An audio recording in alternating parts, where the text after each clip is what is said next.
Hello, everybody. We're here live on the Smart Connector group. It's Thursday night, and I've got a very special guest for you tonight on our Connection Central strand. And I'd like to welcome Jessica Whitcutt Fagan. Welcome, Jessica. Thank you. So great to be here. Yes. So Jessica is a strategic communications specialist, and she has a boutique consultancy. And what she specializes in is reputation with purpose. And we're going to go into that tonight, what that actually means, why it's important and relevant to all business owners, including larger corporates and also smaller entrepreneurs who make up the bulk of the audience on my group. So, Jessica, your consultancy is called It's a Shovel, right? It is indeed. So first off, I'd love to hear what inspired you to name it. It's a very long and very boring story, but the takeout of it all is somebody once told me that you should always play to your strengths. So success comes from playing to your strengths rather than trying to fix your flaws. And I believe one of my strengths is that I'm a really direct, straight shooting, kind of get to the nub of things kind of person. Others may disagree, but I think it's a strength, and so it's a shovel. But well, technically the saying is a spade, but I didn't like the shape of the spade, so it's a shovel. Okay, that's great. So Jessica, who are your clients? So are they mostly corporates, or do you work with entrepreneurs as well? No, so I actually prefer working with entrepreneurs. Corporates have all got in-house teams, and they all know better anyway, and it's the procurement is a nightmare. So I mean, I come out of corporate, I know the game, but I really believe I can have the biggest impact on entrepreneurs who've at a certain level of maturity within their businesses, and know they need to corporatize or mature their processes and the way they think about things, and particularly their reputation. Because reputation is a massive driver of value within a business. In fact, the stats show that a 1% lift in reputation is worth 2.6% of market cap, which could, is the value of your business. So there's real numbers at play. But you need to be in a space where you're starting to take these kind of things seriously. So I kind of set the benchmark at companies who you're now looking at HR more strategically rather than just a payroll or a disciplinary kind of process. And that's where I like to play because you can make such a big difference. Okay, so businesses that are looking at HR strategically, what type of business would what would that type of business look like to you? What would their turnover be? How many employees might they have typically? Yeah, like it's so difficult to say because I mean, you could have a two-man band tech company doing 10 million, but I think it's generally around the 30 to 50 employee mark. Where it's now too wieldy to just manage on either an outsourced or a really junior HR person level. And in terms of turnover, it can be anything kind of from, I don't know, 1 million to 5 million plus. It's more so, sorry to interrupt you. It's more so about kind of where they're about to go. So companies that know they're about to get a big investment into them, or they're about to go to market to look for an investment, or there's a merger or an acquisition on the table, or they're starting to think strategically about the business rather than just getting sales in the door. Yes, absolutely. And of course, I haven't been through this process myself because we sold our business to a US communications group. So I actually joined the business as MD when it was turning over about £1 million, and it just been bumping along at the same turnover for some time. But it was starting to fail actually by the time I joined. And one of the reasons why was because it was incredibly chaotic around the hiring, the firing, all of that, as you said, the strategic employee stuff, employee engagement, all of that, it was just not working at all. So I've really seen it at firsthand how important it is. And I'd love to delve into that a little bit more deeply tonight with you, if that's okay. But first of all, let's go into this issue of reputation with purpose. So what exactly do you mean by reputation with purpose? Because we all understand what reputation is. It's what people say about you. But what is the difference between regular reputation, if you like, and reputation with purpose? So, well, to answer that quickly, reputation with purpose is more meaningful and has more impact on your bottom line. But as I said, reputation is companies with a stronger reputation perform better. The drivers of reputation are what I call the purpose-related elements. So there's 7 different drivers. Generally, product or service ranks as number 1. But that's just your ticket to play. If you've got a crappy product, you're out of the running anyway. So assuming you've got a good product, then what are the other things that drive reputation? And those are leadership, governance, citizenship, and workplace. Interestingly enough, over COVID, workplace has shot from the least most important driver to the number 1 most important driver. So product has tanked from number 1 to number 7, and workplace has come up to the top. So how companies are looking after their employees, how they're managing this whole process with employees, is the number 1 driver of reputation. I do expect that to level out again as we get into this new normal, never normal, whatever we want to call it. But the fact remains that who you are as a company is significantly more important than what you do. So pre-COVID, it was about 60% of your reputation was based on who you are. Going forward, I think that's going to increase because innovation is turning out to be so important to businesses' continued success. But nonetheless, again, who you are.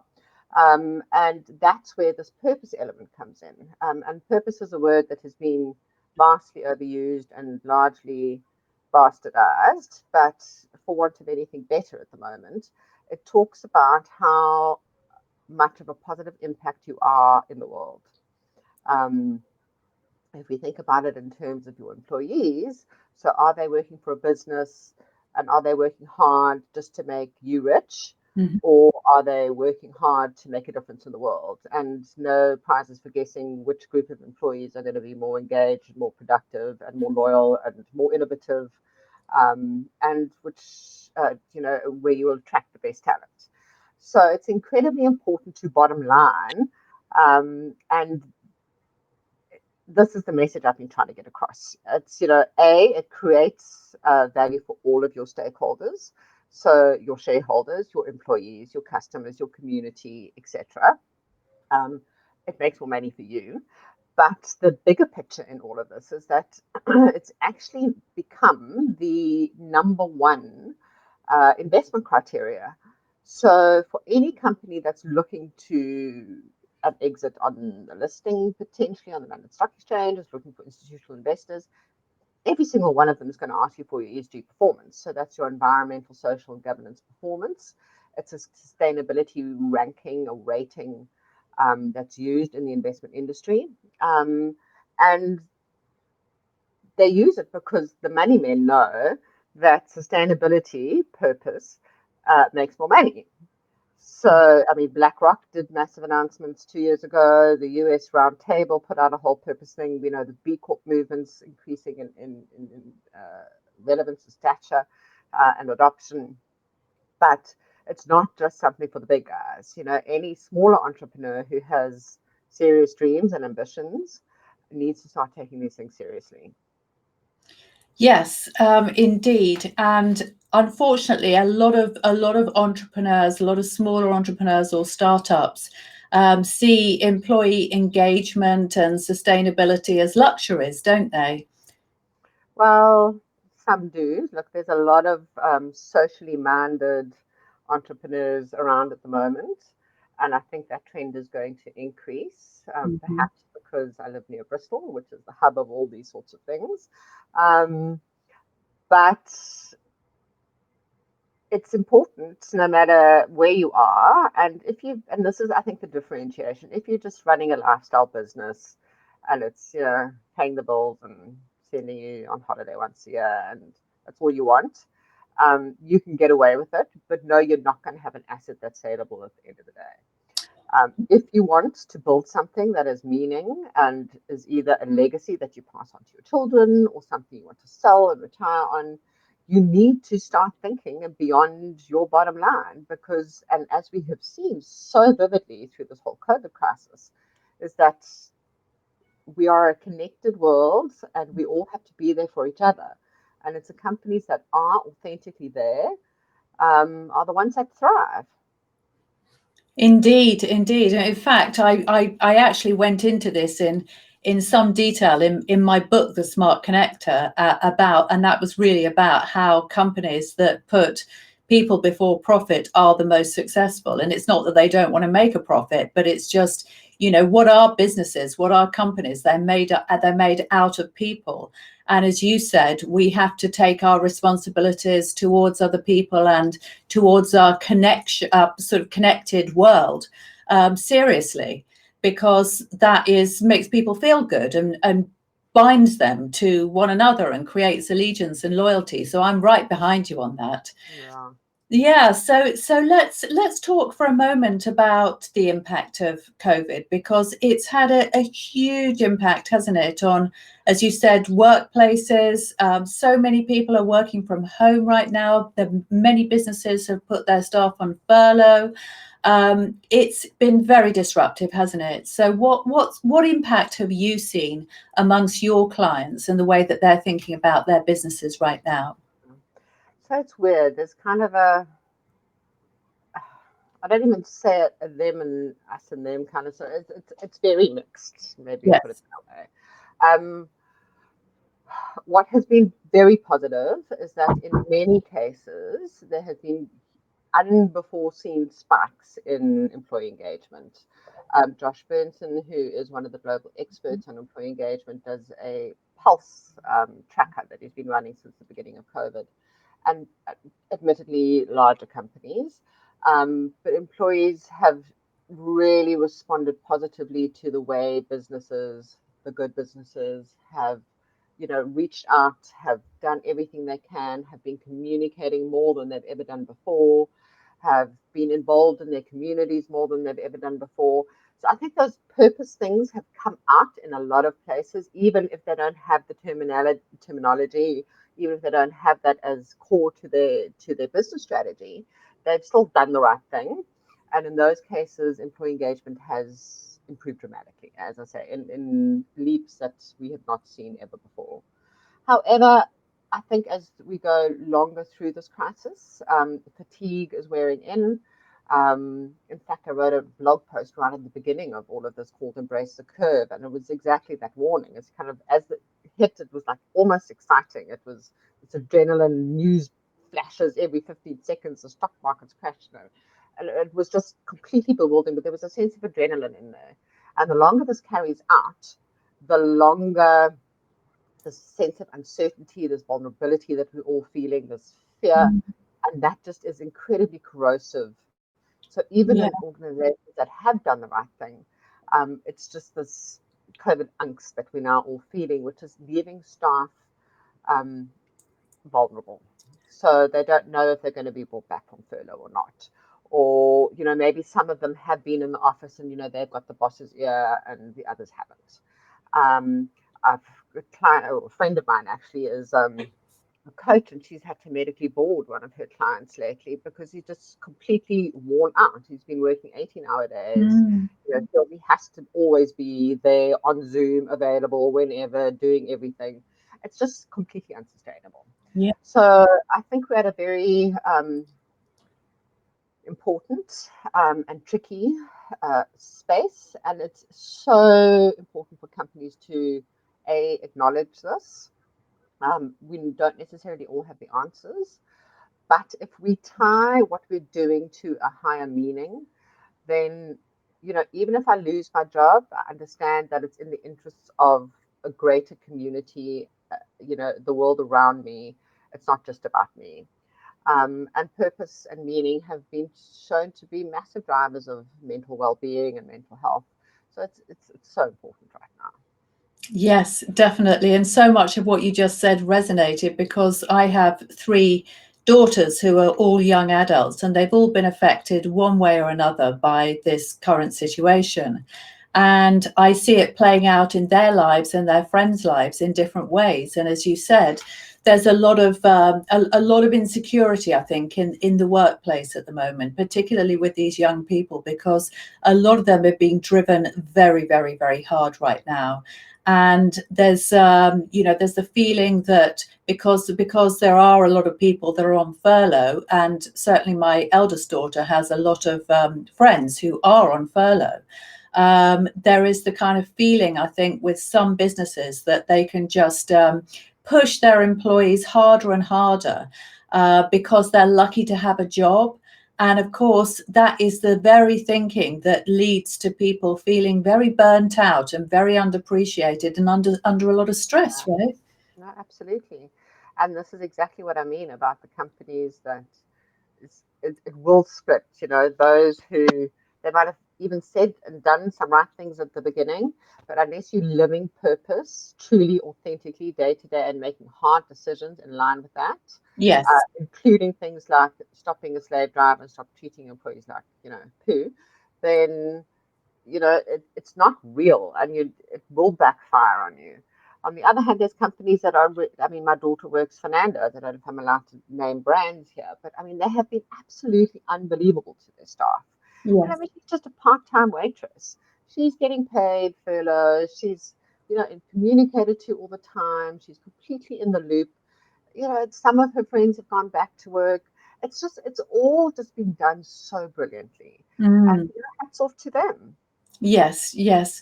So let's just talk for a moment about this issue of purpose. Can you give me a concrete example of a business that you've seen that you feel has a really, really strong purpose, that they are able to communicate to effectively to others, and that you feel has really increased the employee engagement? Yeah. So before I answer that, again, this is a pet peeve of mine, because purpose, as I say, is just bandied about as this term. And the issue is that it's given to, please don't shoot me, dear, all marketing people, it's given to the marketing department, because it's not a business strategy thing. CEOs like, oh, this is wishy-washy, fluffy, very important, yeah, marketing do it.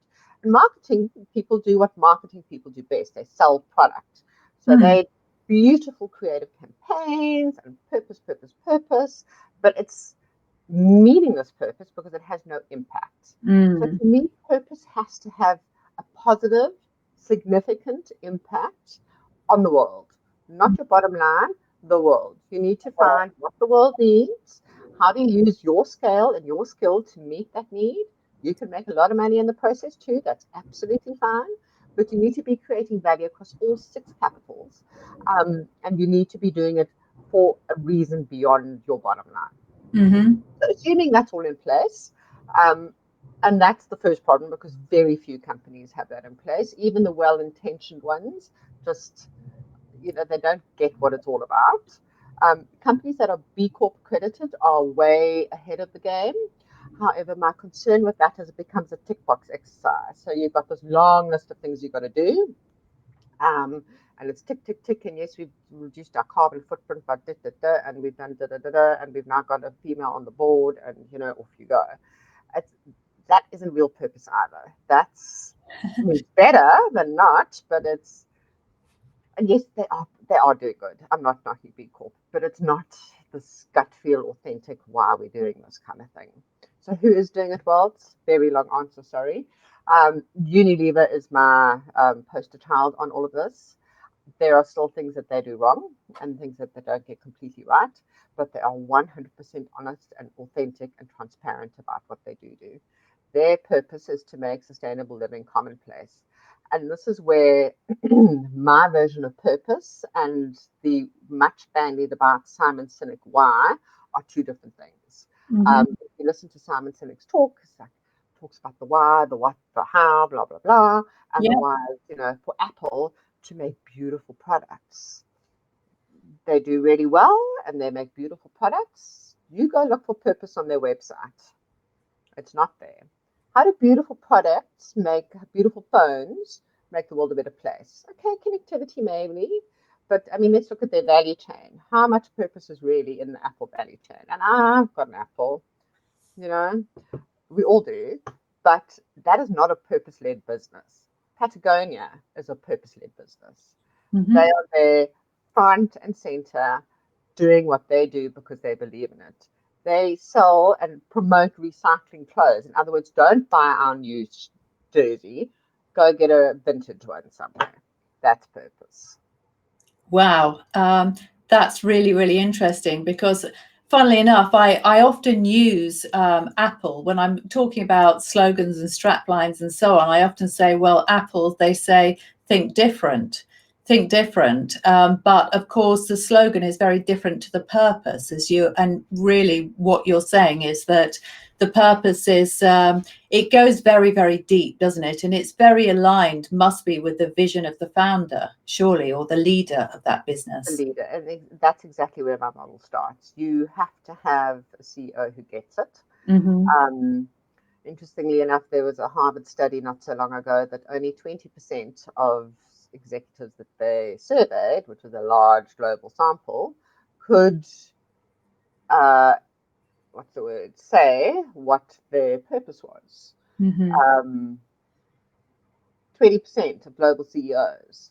So if they don't know what their personal purpose is, how are Uh-huh. they ever going to figure out what the purpose of their business is? So Mm. yes, number one, we need a CEO who gets it. And it doesn't mean he has or she has to have the answer, but has to be open-minded enough to know that there is a better way. And I think even before COVID, this is exactly where we were, is that this crazy last century had come crashing down in a way that was just proven to be so unsustainable. Never mind climate change with Greta Thunberg and London. I mean, I know in the UK there's a lot of awareness around that, but socially, capitalism is not working. It's democracy actually. I'm very heretical here, but isn't necessarily working either. So there's all in this space we were asking all these questions of what's the right way to do it and how do we do it, and there's a great model called I never always get the Raven wrong, Canavan model. Anyway, it's invented by Dave Snowden back in the 90s of how to bring order out of chaos. And that's exactly where we are. We're in this chaos spot. Um, everything's not working. So we need to test and try things to see what can get us out of this. And I think purpose and sustainability are the kind of avant-garde position of a new way of doing things. And I'm sure it will evolve over time. But the SDGs give us, the Sustainable Development Goals give us a framework to really look at what we are doing and why we are doing it and how we are doing it with a new lens. And it's quite sad. I mean, they were launched in 2015 and there's been various iterations, but I mean, we're now 10 years away from the deadline and there's still so much that needs to be done. And if we're not going to get there, yes, government has a role to play, but more importantly, business owners have a role to play. Mm. So, you can make money, you can make more money out of it doing it this way. But look at what the world needs and meet that need. Okay, so I'm really loving this conversation. So if you were to go to one of the members of my group, for example, and they'll say, well, I'm just, just starting up my business and I want to find my purpose. I want to bring my purpose and make a difference to the world, bring it into my business and actually be a purpose-driven business because I love what you've been talking about. And I haven't really thought about it up until now, but I want to be a purpose-driven business. How do I start? What would you say to them? So my first step with the client is I do a full day workshop with the CEO and the Exco team or the leadership team, management team, whoever it is, and we dig down through the value chain. And this is an exercise that smaller businesses actually generally have never done, but it is critical because you need to look within your value chain. Where are the biggest drivers of, well, I look for reputation, but it's the same thing. Your biggest drivers of performance, and where are your biggest risks. And then when we got that, then we map that to the Sustainable Development Goals. So where in your chain could you do less harm or do more good? And then we look at, okay, so if we've got these spots identified, then, what is the value you could create? And that's where innovation comes into this whole story, is because it is the biggest innovation opportunity. In fact, the UN has set a number to it. It's $12 trillion opportunity Wow.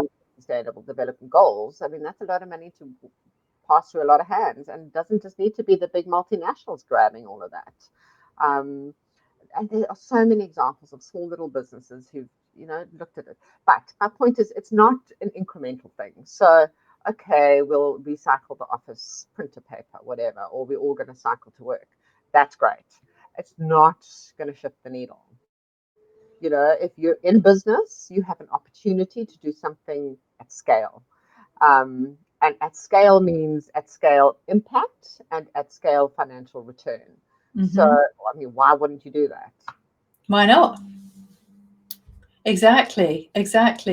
So, so let's just talk about reputation for a minute, Jessica. So, reputation is critical to any business, because one of the first things that we all do if we're considering spending money with somebody else is, a lot of the time, if we don't know them, we'll check them out online. We want to know the people behind the business or service, and unless of course it's a very small and insignificant purchase. And so those online reviews are really, really important. So is reputation just about reviews? Is it about what people say about you when you're not in the room? How would you actually define reputation for us? So your reputation is people's perception of you. That perception is developed from personal experience. So I found the call center and had a rude lady hang up on me. Not good. I walked into the store and the floor was dirty. Not good. Alternatively, positive things. So, every single one of my friends raves about them. It's the new greatest thing since sliced cheese, and you really must try them out. You see them on social media, you see them on the news. We're surrounded and bombarded by messages from companies and from other people about brands. Interestingly, brand and reputation are two very distinct concepts. So your brand is how you put your makeup on. That's what you want the world to think of you. That's the pretty picture you want to portray. Your reputation is what other people actually see. So hopefully the two are aligned. And if they're not, you've got big problems. But understand that they're different. So you can manage a brand far easier than you can manage a reputation. A reputation, and there's famous quotes from Warren Buffett about how quickly you can destroy it, but that is exactly it. Reputation is a long-term build-up. It is multifaceted, and in this complex media world, it is driven by different things. Familiarity, which is a brand attribute, is a big driver of reputation. Obviously, the more familiar you are with the brand, there is a halo effect. Everybody knows Coke. It's, everybody loves Coke, whatever. Unless you're dealing with Coke as a B2B supplier, you'll probably have that halo effect. If you're in there as a different, in a different kind of interaction, there might be a different reputation. Then this is another important point. There are different reputations amongst different stakeholder groups for different things. So one group of people may think you're fabulous for X, and a different group of people may think you're awful for Y. And that can coexist, relatively, I won't say happily, but can coexist until something kind of cataclysmic happens. And to a degree, you can't please all the people all the time. But, the point about your reputation is it is a driver of action. So I have a perception of a business because of various things. And the drivers of reputation, I'll go through this. There's 7 drivers of reputation. So you've scored points across all these drivers for me. That leads to an intent. And that intent could be, I would invest in them, or I would go work for them, or I would buy their products, or I'll give them better trade terms, or if I'm the legislator, they're a good guy, I'm not going to, audit them, or whatever it may be. So reputation has a direct correlation to, bottom line ultimately, but to financial performance. And I've completely forgotten what the initial question was. But yes, online reviews. So yes, online reviews are important to a certain segment of your stakeholders. So understand different stakeholders have a different scale of influence on your reputation. If you're a consumer brand, I'm trying to think of something else, let's say the Body Shop. If everybody starts hating the Body Shop, you know, they think the candles smell and the soap doesn't wash properly or whatever, then that's a big deal for them. If you are, I don't know, some weird component part in a supplying Boeing, maybe not Boeing right now, but anyway, Ministry of Defense, your reputation, your stakeholders are very different. You need to make sure a different set of people love you. So it's understanding, and this is where the value chain analysis comes in, is who are your stakeholders, what is important to them at which stages in your value chain, what influence do they have, and what would the likely impact of something going wrong be, and that shows you where you need to focus your efforts. That's very interesting. While you were talking, Jessica, I was thinking about some of the people that I know that work in property, because property is my other business. And I know some people, nobody gets a terrible reputation with everybody unless they are a crook, basically, in that field. But because there are different types of activity, sometimes, because property is quite a high stakes business, sometimes people can get upset, even though there hasn't technically been any kind of wrongdoing, but there's just been like disagreements over deals, you know, any of that kind of like finance stuff. You know, it can, if a deal doesn't go someone's way, sometimes they can go out there and sound off to everybody. And what happens in kind of more complex cases where there hasn't really been any kind of wrongdoing, let's just say, but somebody has taken a dislike to somebody or some service or some business because it doesn't necessarily suit their purpose. Yeah. So this is crisis management 101. Okay. Look where the poo is coming from. So if that person has an enormous sphere of influence, then you need to be taking it seriously. If that person is a lone wolf, lunatic fringe, whatever, then it's, you know, not so serious. Things do become news even when they aren't. So, I mean, in a small property deal, the sphere of influence, I mean, it's unlikely to be reaching mainstream news. But funny things might be said in the ear of people who, you know, it would be most helpful if that wasn't said. But that's all about your stakeholder engagement. And as I said, you know, knowing who your stakeholders are, knowing what they think of you, knowing how important they are, knowing who influences whom, and managing those relationships is incredibly important. When it starts hitting the media, yeah, so I hate doing crisis management because 9.9 times out of 10, you're in the poo because you've done something wrong. And I'm not there to spin it right for you. Crisis it happens, and I think companies should be considerate. I mean, it is a massive risk, reputational risk. It sits on every board's agenda, but how prepared are they really? I mean, we've just seen with COVID how completely unprepared everybody was for this. And trust me, it was on a risk register somewhere. So yes, crises do happen. You need to be prepared for them. If you've done something wrong, consider it a learning opportunity. You can grow out of it and do even better than you did, depending on how you handle it. But that talks to the ethics and integrity of the board, and how prepared they are to really clean the bowels, whatever.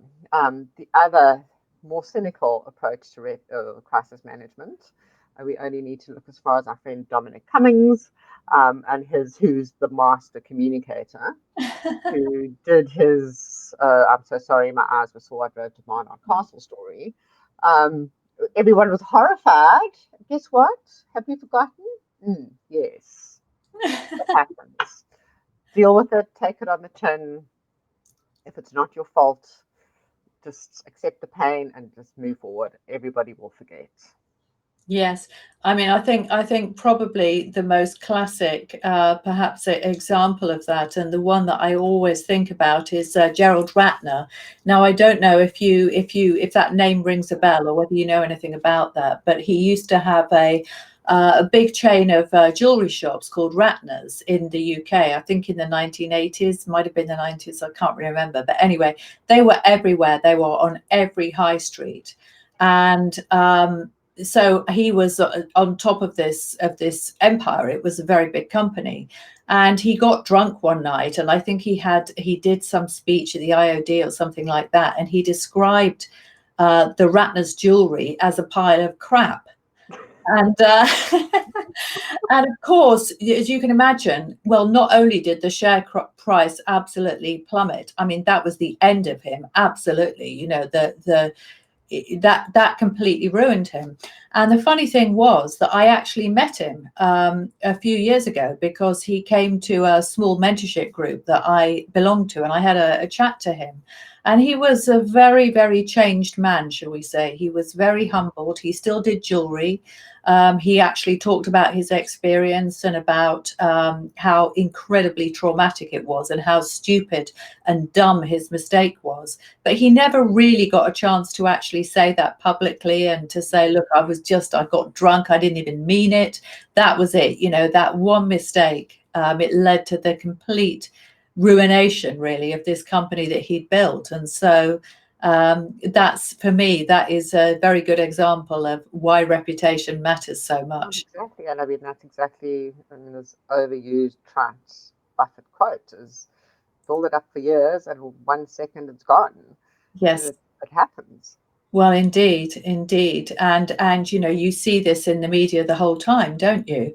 Because as you said, once it hits the media, there've been so many examples over the years, particularly you know, in corporate life of people that have just done something stupid, or people in government or whatever, and then that's it, really. It's curtains. So so it is definitely a topic to be taken very, very seriously. So Jessica, you're an author as well, aren't you? Well, a writer, let's put it A that way. writer, yes. So tell us about your writing as well, and your blogging. Yeah, so um, I write a lot. I actually always one day thought I'd write a book, but haven't quite got there yet. I had an English teacher when I was in, I think, your equivalent of year 5 or 6, who, you know, up until then, been writing fairy stories and blah, blah. And it was the first time we had to write like a factual essay on something. She said to me, Jessica, don't ever write fiction again. So I'm kind of stuck to that. And I love writing. And, you know, that's the one thing during this COVID crisis is I watched this unfold and I just burst into print. And like I had so much to share and so much value. I mean, I've managed so many crises. I know so much about all of the stuff. I was just pumping it out. And then I kind of got into a bit of a groove. And I mean, I've always written, I've been blogging for years. And I was writing a lot. I even decided maybe to try Medium, but that didn't turn out so well. But anyway, but yeah, I might be getting a bit bored of it now. Maybe it's part of the whole angst situation too. Maybe I just need to take my feet off the Well, pedal a bit. I mean, I love writing as well, and I think if you have a gift with language, then I think there are plenty of people who don't necessarily have the ability to express themselves in as articulate as a way as some people can. So I think for people like us who are passionate writers and passionate communicators, in a way, we have a bigger purpose as well, which is to be a voice, to be a voice for people that don't know how to find their voice. And I personally take great pleasure in that sometimes when I get on my hobby horse about, should we say, certain kind of subjects. But anyway, yeah, I love it as well. I think it's a wonderful thing to do, writing. Yeah, and it's also really, uh, I think, important discipline to manage your thoughts because you can have lots of stuff rumbling in your head, but until you actually sit down and write it and it needs to make sense and flow, it's still just noise in your head, and it really helps to kind of put that structure down to Yeah. guide your thinking. I definitely find that as well. It's like a daily discipline. And quite often, I mean, I try and do an article on LinkedIn every day, and sometimes it just helps me, just even writing that post on LinkedIn. It's like, okay, it's just framing my thoughts for the day. Obviously, you have to put it within a certain kind of structure, but it's like, actually, today I need to be reminded of something. And then I put it in a post, and it's, yeah, I think it's wonderful. And it's always nice when people give you good feedback too. It's like, oh, that's Yeah, good. that's right. That's right. Okay. Well, Jessica, it's been an absolute pleasure to talk to you tonight. Thank you so much for joining us. Thank And you. yes, so if people want to get in touch with you or find out more about you, what's the best way for them to do that? So yeah, so you can get hold of me via the website, which is itsashovel.com. I'm also on Facebook. Well, actually, don't worry about Facebook. LinkedIn, Jessica Whitcutt Fagan, and I am on Twitter, but I don't spend much time there. So yeah, LinkedIn or, or my website, itsashovel.com. Okay, that's great. Well, thank you again, and we'll look forward to seeing you again soon. Wonderful. Thank you so much, and enjoy the rest of your evening. You too. Bye. Okay, bye.